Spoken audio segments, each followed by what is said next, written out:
I think there's so many fucking powerful people that are on those lists. Like their thing is to do something that is horrible, and it's not available to other people. So it's like, I think there's like a sickness that people have when they have power, like extreme power. What is the next crazy thing that's going to explode in the news? Is Bill Clinton's going to have an OnlyFans? Like, what is going to happen? What really took place behind the scenes at Diddy's controversial party? As the second week of the trial unfolds, eye-opening testimonies are emerging. On his podcast, Joe Rogan shared explosive observations, pointing out contradictions that few others have dared to address. But what exactly was revealed in court that left the public stunned? And why are these revelations shaking the defense team to its core? What is the next crazy thing that's going to explode in the news? Is Bill Clinton's going to have an OnlyFans? Like, what is going to happen? What is the next thing that's going to make us all go, what the fuck? Like, what the fuck is going on? It's coming. How many guys were on video saying, ain't no party like a Diddy party? How many people like openly talked about being there? LeBron? Yeah, how Ashton Kutcher, all these people. Like, you guys all went. You didn't see nothing? Donnell went? Yeah. Did he? Of course he did. Donnell trying to defend himself. Is he really? Yeah. Is he trying to defend himself right now? It's pretty funny. I got to call him up. Donnell, you got to back away from that. Isn't there a video with Kamala? She was at one of the Diddy parties? Isn't she in the background with... It might have been the difference between Diddy parties and freak-offs. Oh, my God. They're giving him shit, too, because he's sitting in his... the guy from Chappelle Show? Yeah. And then Dave's there, too. And then Russell Simmons, too. Oh, boy. But is that at a party, or is that just a group of them together? They were, like, on a yacht or something like that. Okay, but that's not the Diddy party. No, yeah. It's not like they were kind of... I think...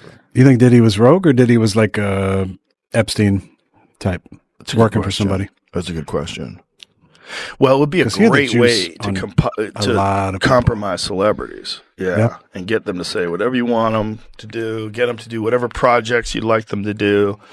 And, if you're a bunch of other celebrities are there, you're like, oh, look, Bill Clinton's here. This is fine. Yeah. This is cool. Look at this. Like, Brad Pitt's here. Oh, this is cool. You don't even think there's anything wrong with being there. Meanwhile, you're getting drugged up and filmed. And then they're passing out punch. Have some punch, Aaron. And you have some punch, and all of a sudden you're like, I'm feeling really good.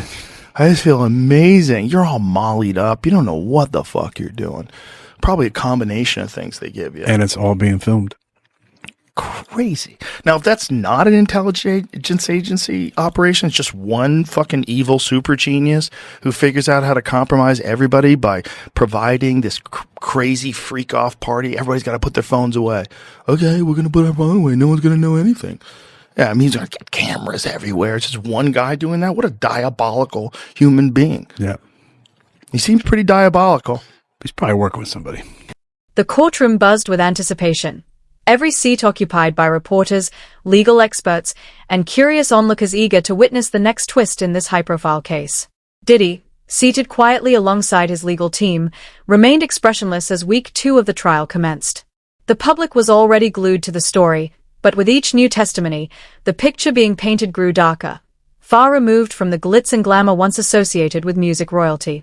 A former party guest delivered one of the most talked-about testimonies so far, painting a vivid picture of the night in question.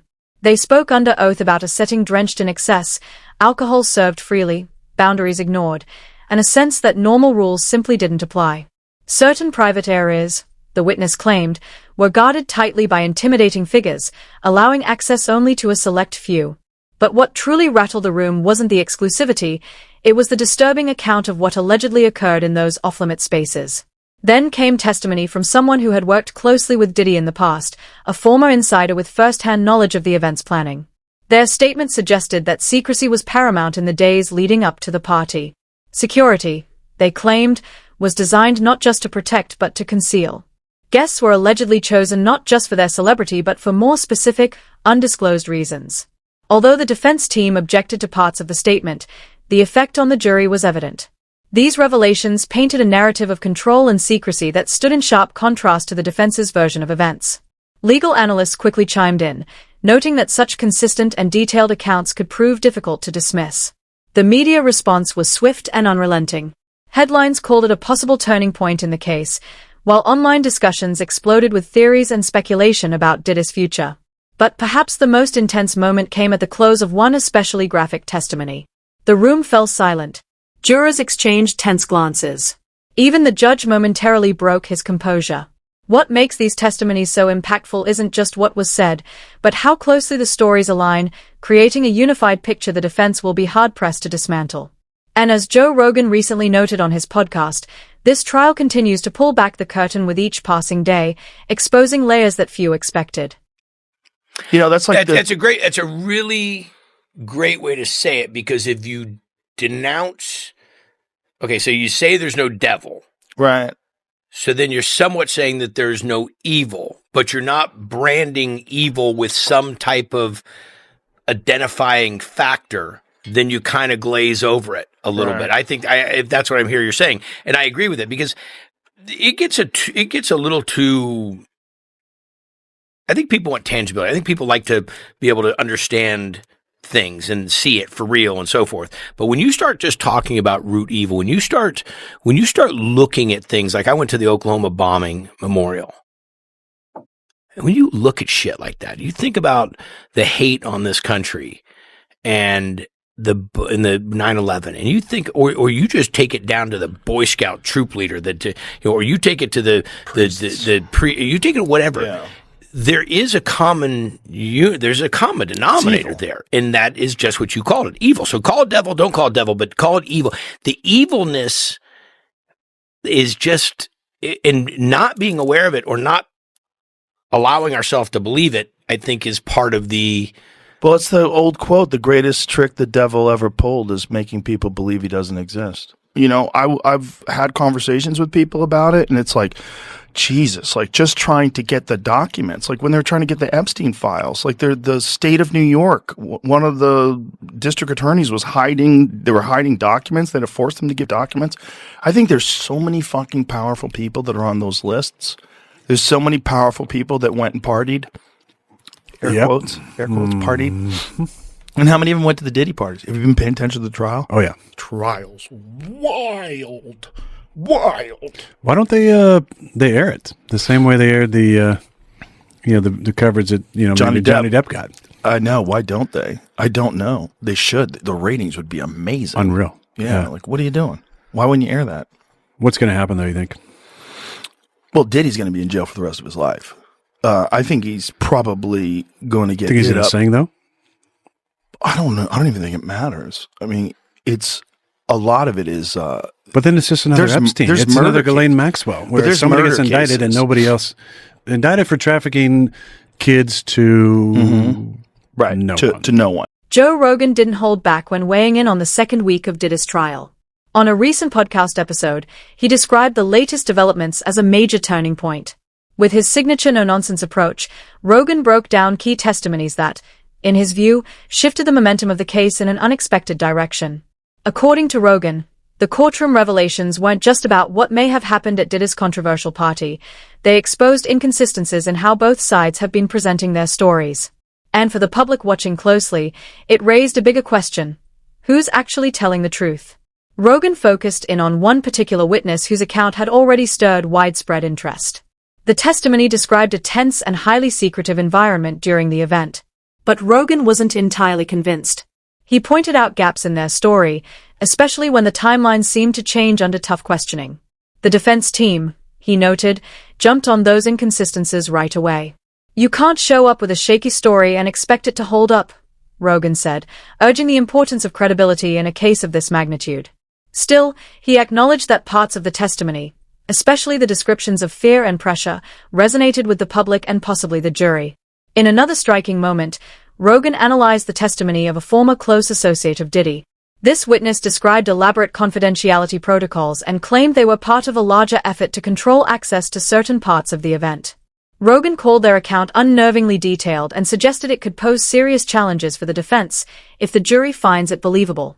However, he didn't shy away from the fact that even this witness faced scrutiny. The defense raised questions about their motives and potential bias, something Rogan compared to a strategic chess move. Everyone's revealing something, but everyone's also playing a game, he remarked. What made Rogan's commentary stand out was not just his analysis but how he used the conversation to dig deeper. He argued that this trial isn't just about one celebrity, it's a window into how power can operate behind closed doors. His breakdown went viral, sparking conversations online about fame, accountability, and the culture that surrounds it. As he wrapped up the episode, Rogan delivered his most powerful point. Regardless of the verdict, this trial is pulling back the curtain on a world that often escapes real scrutiny. While the legal battle continues, his comments remind us that the impact goes far beyond the courtroom. What else is taboo? What else is forbidden? Like all this Diddy shit that's coming out. Like I was just going to say, doesn't that sound topical? Jesus Christ. The first day of the trial, did you pay attention to any of that stuff? I looked at it for like 10 minutes this morning, and I was like, I got to stop. I can't look at this. Well, what freaks me out is the people sitting in the courtroom listening to it. Right. And there's a wide spectrum of people that are getting subjected to it, and you just sit there and go, yeah, well, not only that, how about the fact that this guy was running this for decades? He was doing this for decades to who knows how many fucking people, and everybody was scared to talk about it because he'd have them killed. Yeah, it's really wild, man. Evil is a real thing, you know? Nobody wants to believe, because if you believe in the devil, right? If you believe in Satan, you believe in something that's silly. Like most people a lot of people believe in God. If you ask people, do you believe in God? Yeah, well, I'm not religious, but I believe in God. Okay, well, do you believe in the devil? Most people will say no. But do you believe in evil acts? Well, yeah, well, people certainly do evil things. Well, where do you think that comes from? If evil is real, what is it about us that makes us want to deny the possibility that there's some nefarious force that is in human beings, that influences human beings? It's not as simple as like some people are bad, some people are good. No, maybe evil is a real element that you have to fight in life. And that maybe this is just something that's been documented. The prosecution came out strong in the second week of the trial, using a focused strategy that left no room for confusion. They called a series of carefully selected witnesses whose testimonies added depth and urgency to the case. But what really raised the stakes wasn't just the words spoken in court. It was the hard evidence, tangible, time-stamped, and impossible to ignore. Joe Rogan later referred to this material as the kind of proof that changes everything. One of the most pivotal moments came when prosecutors introduced a series of surveillance photos allegedly taken the night of the now infamous party. These images, complete with timestamps, formed a clear timeline of activity. In one, armed security guards were seen standing near a sectioned-off room, the same location several witnesses had described as the center of alleged misconduct. Another image captured what appeared to be a heated exchange between guests. But it wasn't just who was in the photos, it was where people were positioned, who was nearby, and the overall security layout that caught everyone's attention. Legal analysts immediately weighed in, calling the visuals highly persuasive. The photos lined up with details shared in witness testimonies, details now supported by documented evidence. The defense attempted to discredit the images, suggesting they could have been doctored or misread. But the prosecution was ready. A digital forensics expert took the stand and calmly walked the jury through metadata and file integrity checks that confirmed the images were authentic. That moment, Rogan observed on his podcast, seemed to rattle the defense. Their objections didn't gain ground, and their arguments began to feel less convincing. Then came another major blow, a series of internal text messages exchanged by members of Diddy's staff, both before and after the event. These messages revealed efforts to control the narrative and included instructions warning employees to stay consistent in what they told others. One message, read aloud in court, appeared to show a senior staff member instructing security to collect phones from guests. Rogan called that message the one thing nobody wants to explain away. But it wasn't just the evidence that was damaging, it was the ripple effect it had on the defense's credibility. During cross-examinations, their earlier claims began to fall apart. At first, the defense had insisted Diddy wasn't directly involved in the details of the event. Yet the tone and content of the internal messages painted a different picture, one of personal oversight and hands-on coordination. Legal experts following the case noted how each new reveal forced the defense to adjust their approach, sometimes in ways that contradicted their earlier stance. Rogan, echoing this, said the defense wasn't just losing the legal battle, they were also losing the public's trust. People are connecting the dots, he said. And once you see those patterns, it's hard to look away. As week 2 wrapped up, the defense team looked visibly strained, struggling to find steady ground. Rogan predicted that unless the defense can provide strong counter-evidence, the material already presented could shape the final verdict. But beyond the legal drama, he suggested this trial is becoming part of a bigger conversation, one about power, privacy, and whether public figures should be held to a higher standard. This isn't just about a single night, Rogan hinted. It might just be a wake-up call for an entire industry. What's in this Pimp C tape? All I can tell you, there was a famous R&B chick, and it was a guy that was getting money at the time. And, you know, Pimp, he used to be in the studio. And every now and then he'd have a camcorder, so he was able to get some footage. And he wanted to do something with the footage, but I don't know why he didn't do nothing with it, but if I could have got a hold of that tape, I'd be a billionaire, man. Whoever it was, they had to kill me, man. I know TMZ would have paid a bank for that one, man. But yeah, it is a tape, and if you read the comments, a lot of people figured out. Okay. A lot of people figured out because, you know, people that was in Houston at the time, they know who was a little... Comments about P. Diddy, the allegations? You only to speak out against this Diddy thing. What's your take now? John, you made a statement about Diddy. What? Jason, hey, my man, do you have any reaction to the Diddy scandal? Any reaction? No reaction? How's everything going? Everything good. Is Hollywood going to survive this Diddy thing? Like, we're worried. Will you respond? No, she wants to respond. Look at it. I want to ask about the Diddy scandal. Have you ever heard of anything such? No. Go. No? Is the Baldwin family at all concerned about Justin Bieber with this P. Diddy thing? Or for somebody. Maybe. And maybe he just got too far out there. Some of the shit that came out in the trial, though, like he's forcing his girlfriend to have sex with prostitutes while he was sitting there jacking off with a bandana on. She'd rub the jizz on his nipples. Like, what are we even talking about? But what's he going to go away for? Like, what's the charge? Good question. Is it Good question. It kidnapping or is it I don't think he's even being charged for beating her up. Like the video of him beating her up, he's not even getting in charge for that. Megyn Kelly said that. Who's got all the videos? Yeah, what's in the videos? What's that about? I mean, what would happen? What would happen if we got videos? We need Candace to do a deep dive. If we got videos of thousands of celebrities just butt fucking each other and sucking dicks and taking Molly and guys are passing them around, like Combs pleaded not guilty to the new superseding indictment, which added 2 charges to bring the total to 5. He's charged with racketeering, conspiracy, transportation to engage in prostitution, and sex trafficking. So he's not being charged with the assault. The sex trafficking is the worst. But he could get charged with it in the future. It's not like they can't like charge him with more stuff. That's what needs to... Alleged to use threats, force, and coercion to get victims to engage in sex acts, once allegedly dangling a victim over an apartment balcony, according to prosecutors. Joe Rogan didn't hold back in his latest podcast, calling the ongoing trial a wake-up call for Hollywood's elite. In his view, this isn't just about one celebrity's legal battle. It's about a much bigger reckoning within the world of fame and excess. Rogan argued that the trial reveals a troubling culture where wealth and influence often shield questionable behavior from consequences, until it finally spills into the public eye. What's unfolding in court goes beyond just personal drama. The testimonies are painting a disturbing picture of events that were more than just lavish parties.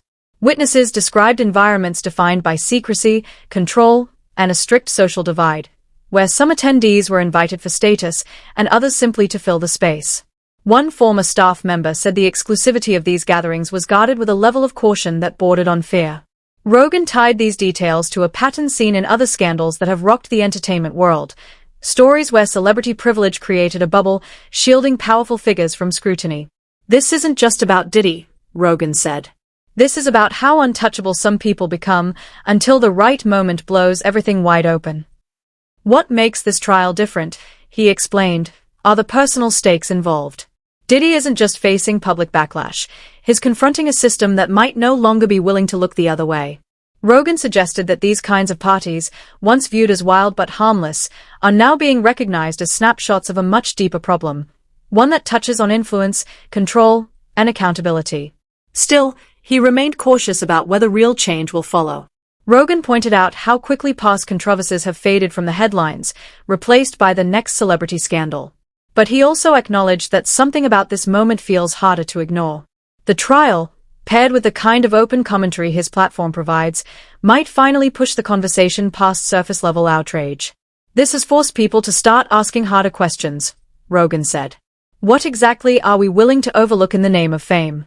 And how long can power go unchecked before the system demands a response? Whether this trial brings real consequences or just tighter discretion behind closed doors remains to be seen. But one thing is clear, the mask covering celebrity culture is slipping. The fallout from this case is sparking more than just gossip, it's starting a much-needed conversation about what's been tolerated for too long.